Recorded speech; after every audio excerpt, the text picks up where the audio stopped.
Okay, so Mr. Beckner, could you tell us a little history about the building, what year it was built, what year it opened, if you know any information about the school? I know a lot about that. In fact, when I did my undergrad work and career in technical education, which was back then vocational education, we found out that there were 50 of these campuses built between 69 and 71. And it was really due to the civil rights movement and what the thing they called urban renewal. Every person that in certain areas had to have access to vocational education programs.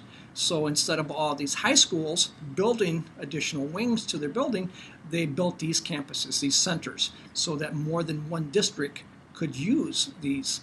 And so I believe this one was opened in 1971, and it was opened in through the Oakland Intermediate School District, but it was actually ran by Walled Lake Schools.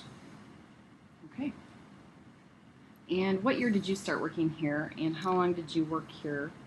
And I started here in August of 2001 and left here in May of 2006. And in 2006, did you move on to a different position? Yeah, I was chosen by the superintendent to oversee the renovations, which at that time it was planned on putting $60 million into renovations, and they needed someone with building experience to work with the architects and the contractors to make sure that the things were built properly and the proper equipment and materials were put into the building. So prior to that, though, when you were here from August until August of 2001 till May of 2006, the capacity that you were in here, you were... I was the dean of the building, which Mr. Harris is the dean of this building now. I was the dean of this building, and I'll tell you a little bit about that. I was, in 2000, 2001, I was the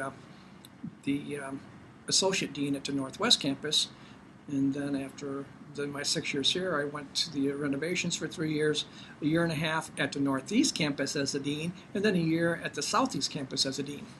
So I've been at all 4 campuses. Not too many people can say that. All right, well, let's go round robin. I'll let some of you ask the questions, okay? So tell Mr. Beckner your name, and then you can ask the question.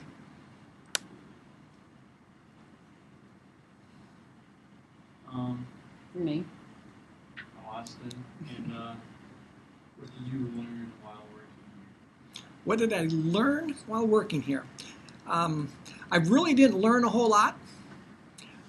What I did, it reinforced what I already knew about students, that the students that come to this campus really want to be here. I think they understand that the benefits of coming to a technical campus where they can take their what they've learned here and either go on to post-secondary education, take it on a college career, or go into the job market. So it really reinforced what I already knew about students, that they really want to learn.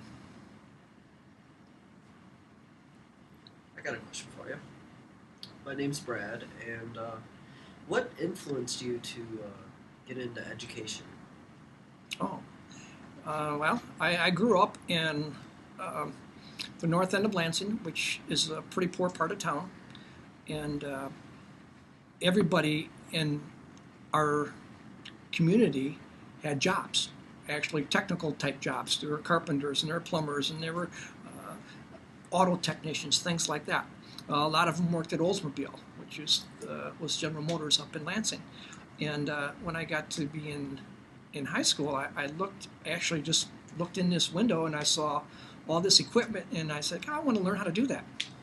So I went in, took the vocational class for 2 years, and I liked my teacher so much that I said, you know what, I'm going to teach this. And that's how I started teaching. 13 years later, I became a dean here. Very interesting.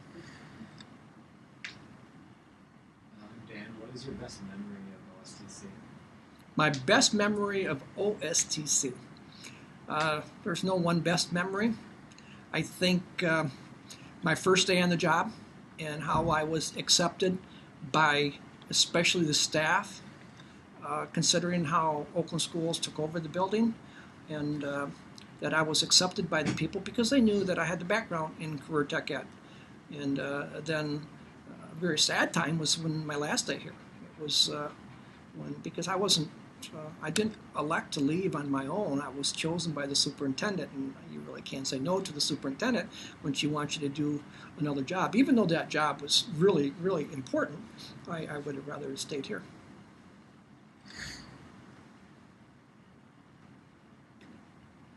Todd Schrader. What were some of the old aspects of the building that you believe should not have changed? Old aspects of the building that I wish would not have been changed. You mean prior to renovations? Okay, there's a couple things. There's some minor things that we could have worked out, like the way some of the classrooms were designed, where you put the locker room as soon as you walk in. Our whole concept was when you walk in, you should say, "Wow, this is cool." Well, when you walk into a locker room, you don't say, "Wow, this is cool." You know, you got to get past the locker room into where the technical parts are. You know, there's a couple areas that have that. I think that should have been fixed. Another thing is that the career center. We had what we called the career center, and we had 25 computers sitting around in a room with our school to career coordinator, and all of the students would come down, work on these computers, develop resumes, cover letters, things like that, right there in the career center. Then every student that left here left with a resume, cover letter, and had different contacts they could get through the career center. Now that's been all consolidated down to one office, and school to career coordinator goes out to the clusters now rather than them coming to her. And I thought that was a better way to do it.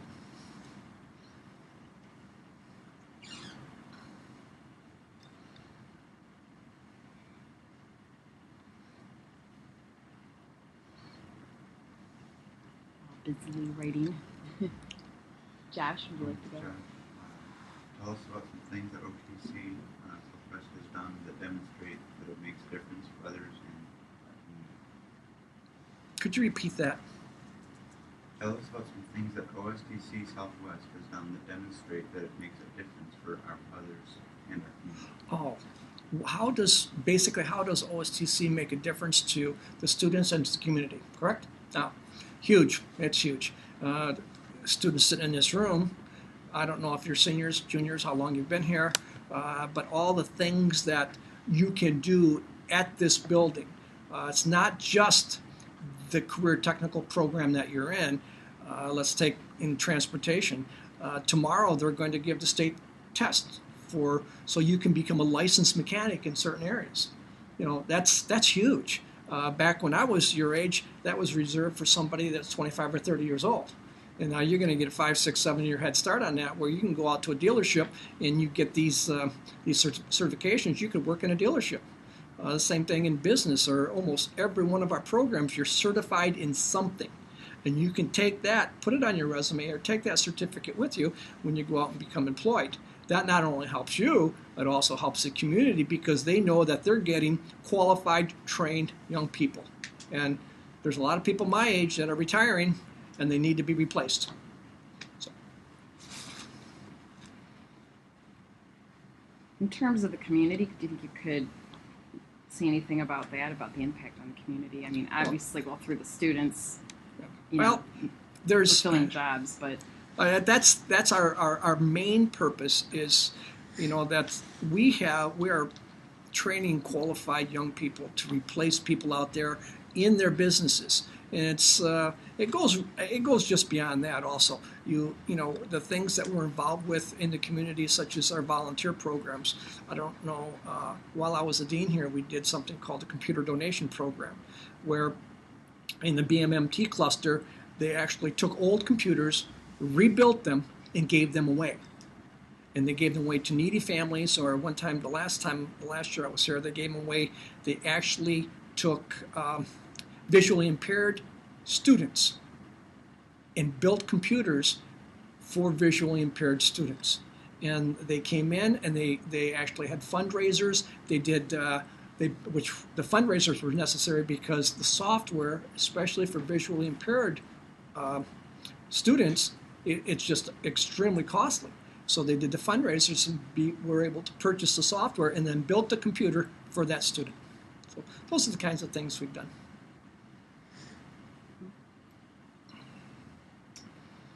Can you tell us a little bit more about the renovation process? So what was it like working in that role? Because you were a dean for so long, an administrator. Yeah, I've never had high blood pressure before I started that job. It was trying. It was 3-year fun. period, right? It was 3 years, 2006 to 2009. but it was fun because I was really the person that said yes or no to a lot of things, and sometimes I was overruled. Most of the time I was not. It depends on the cost of it. We actually went from a $60 million project to a $90 million project. So I was part of a $90 million project that renovated the 4 technical campuses. And you can see today they're still very, very well kept. People take pride in them. You look in the classrooms and you see the equipment that we have. We have equipment that is it's the best. We still continue to buy the best stuff. And if you go to some of the colleges, they wish they had what we have. It's that was huge. Basically the renovations, if we did what everyone wanted us to do, as far as the teachers and the administration and the buildings, it would cost us $120 million, and we didn't have that kind of money. But they're still continually looking at expanding it and making it better. They're still doing that. Okay. Any other questions? Do you have any funny stories or I have all kinds of funny stories. Was it worth getting caught? Oh, this is outside of the Yeah. team job. Well, We'll talk about that Yeah. later. All right, fair enough. That was- I'll catch you in the halls. no, that's okay. Yeah, definitely was. Oh, yeah. You guys weren't Yeah. here. Did you hear me talk about sneaking into the Tiger game? Well, World Yeah, I Series. think you missed it, Dan. Yeah, it was not just any Tiger game. Yeah. Yeah, 84 World Series, Yeah. Game 2. Minor Any other game. questions? Is that it? Others? Any? You don't want to ask me about how I had it. There's so many neat questions, neat answers too. Yeah, well, go ahead, share. Just if you have some interesting things to tell us. Cause, There's all kinds of interesting things. It's like when we were discussing back in the day when I was in high school, every class was a different class. It was just a program.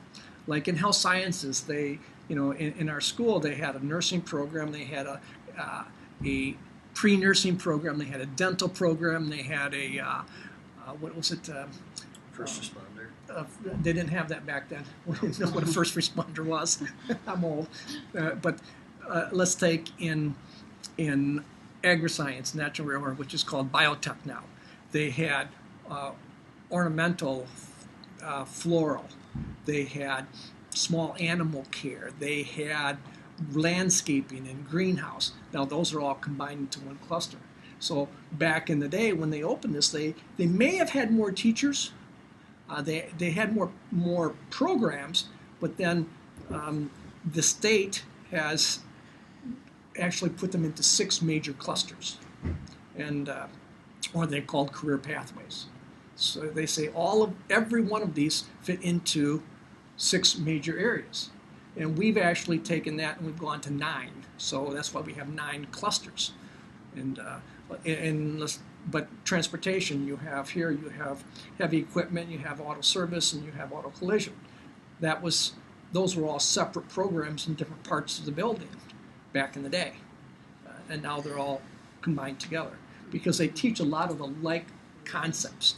like tools and identification and safety, things like that, can all be taught together, and then you branch out into the different areas. So, but that's the evolution of what the Career in Tech Ed it was. Now, starting in 07, 08, when we hired Mr. Strachan and Ms. Temnick, we hired them 04, 05, around in there. Right. Yep. Right.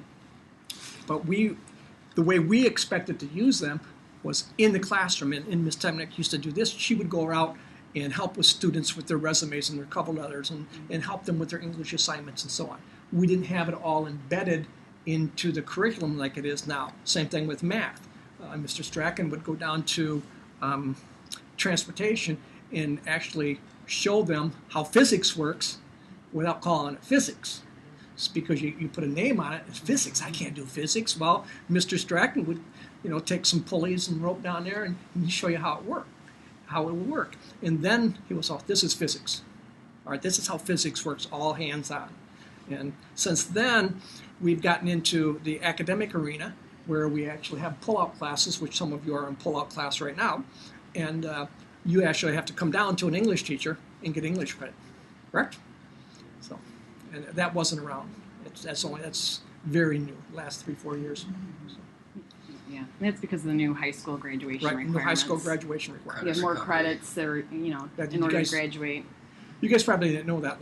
Before these 16 credits that you need, these 32 classes that you need now, back before that, there were only 2 classes that were needed. I think it was a government and phys ed, and that was it. That And was then your required core by the class. state, That was right? required by the state. Yeah. The And rest then were all local decisions. a Well, local- now is phys ed still even? Yeah. You need to have phys ed and health credit, half credit. But then the high schools made up the rest of it. See, some high schools said you needed 3 years of math, some needed 3.5, some needed 4. Now everybody needs 4 years of math, 4 years of English, 3 years of science and 3 years of social studies. You all have to have that now. When I was in high school, we only had to have 2 years of science. All right, we only had 2 years of social studies. I think 3 years of English and 3 years of math. Back when I was in high school. Now it's changed a lot since then. I really think kids today are a lot smarter than what we were. Or just expected more out of us? Well, that's true too. And they seem to be okay. Any other questions? Yeah, prior to renovations, I remember how the building, if you could have seen the building back before. I know they all have this- pictures up there. Yeah, on the wall, there are some like pictures. sky Mhm. pictures. Yeah, the aerial views, yeah. But even when I stepped into this building after it was 30 years old at that time when I came into Exactly the building. 30 It was 30 years Yeah. old. And it was very well maintained. Very well maintained. It wasn't, yeah, every year they did stuff to make it look better, especially in the landscaping in the greenhouse class. They took care of the outside of the building. So they had all the plants and the trees and stuff. They did all of that work around the building. We didn't have to hire it out to be done.